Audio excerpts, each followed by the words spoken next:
So have you ever thought about this? How could you ever have a truly perfect world if the beings living in it have the freedom to totally mess it all up? It's a huge paradox, right?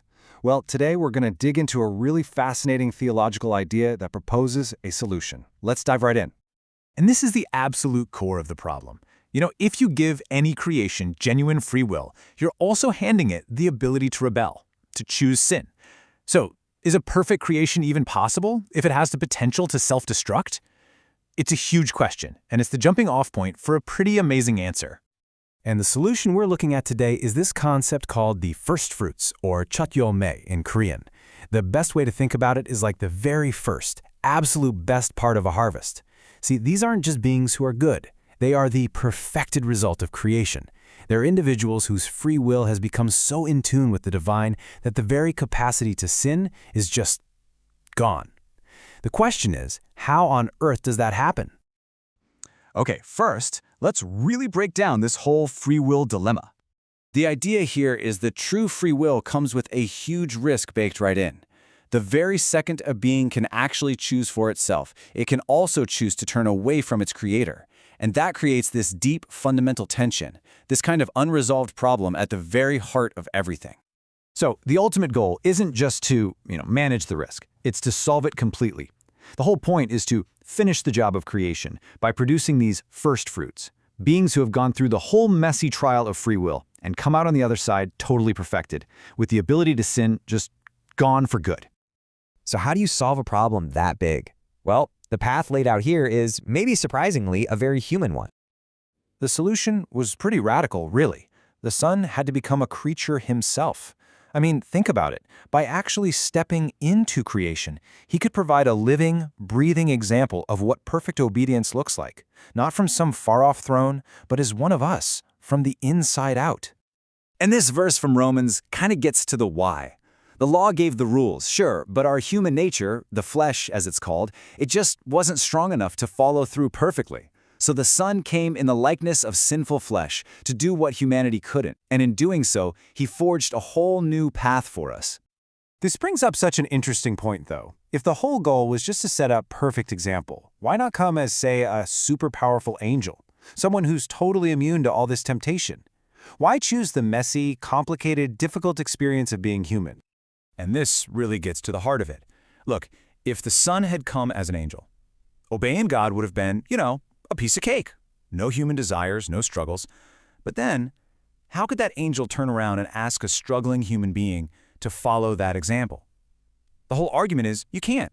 It wouldn't be legitimate. But by becoming human, he faced the exact same stuff we do. So his victory wasn't some unrelatable show of force. No. It was a real, empathetic blueprint that we could actually follow. The book of Hebrews puts it so clearly. He had to be made like his brothers in every respect. This wasn't just some random choice. It was an absolute requirement. It's this shared human experience that lets him be a merciful high priest, one who actually genuinely gets it. Now this whole human path, this example setting, it all leads to its final, most intense test, the cross. And from this viewpoint, the cross gets a whole new meaning. It's not just about punishment for sin. It's the ultimate act of obedience. It's the final exam, the hardest part of the example he was setting, proving that it's possible to stay faithful to God even when facing death itself. So what could possibly motivate someone to go through that? Well, the text says it was for the joy that was set before him. Now, that's not about enjoying the pain. It's about the joy of the final outcome, of completing the mission, of opening up this path for everyone else, and seeing the whole plan come together. That future victory made the suffering right now totally worth it. And because he walked that path first, he could then turn around and authentically ask others to follow him. The call to take up their cross isn't just about suffering. It's an invitation to walk the exact same path he did, a path that, at the end of the day, leads to a perfected free will. Okay, so we've got the problem, and we've got the perfect example. But what's the final result? This is where we see how someone actually becomes a first fruit. The journey to becoming a first fruit is laid out here as a really clear process. It all kicks off by receiving the word of truth. That then triggers the spiritual rebirth, which is described as being born of water and the Spirit. a kind of total cleanse and renewal. And it's this process that ultimately frees a person from those old patterns of sin, allowing them to finally transform into a first fruit. The book of James really ties this all together so well. It basically says the entire reason we're given birth through the word of truth is so that we can become a kind of firstfruits. So the word isn't just a bunch of information, it's the actual catalyst for this incredible change. And to really explain this transformation, the text uses this powerful metaphor. It says the word is like God's seed, or 하나님의 씨. It's not just dead text on a page, it's a living, powerful principle. And when this seed gets planted and truly takes root inside a person, they are fundamentally changed. They're basically born of God. Then you get this really radical claim in 1 John. It says that for someone who has this seed, this Word of God living in them, it's actually impossible to keep on sinning. Their very nature has been rewritten. And that is the ultimate state of the firstfruits, a free will that is finally perfect, complete, and totally aligned with God.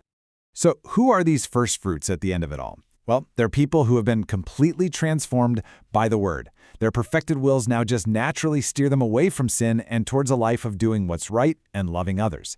They're the finished product. And just like that, we've come full circle. The firstfruits are the answer to that paradox we started with. They represent the completion of creation because, in them, that whole dilemma of free will has finally been solved for good. The possibility of rebellion is just gone. Forever. You know, this whole journey is really about reaching a state of perfect harmony and rest. And it leaves us with this one final, really profound question to think about. What does a creation without even the threat of rebellion truly look like? It's a pretty compelling vision of what ultimate completion could be. Thanks for exploring this with me.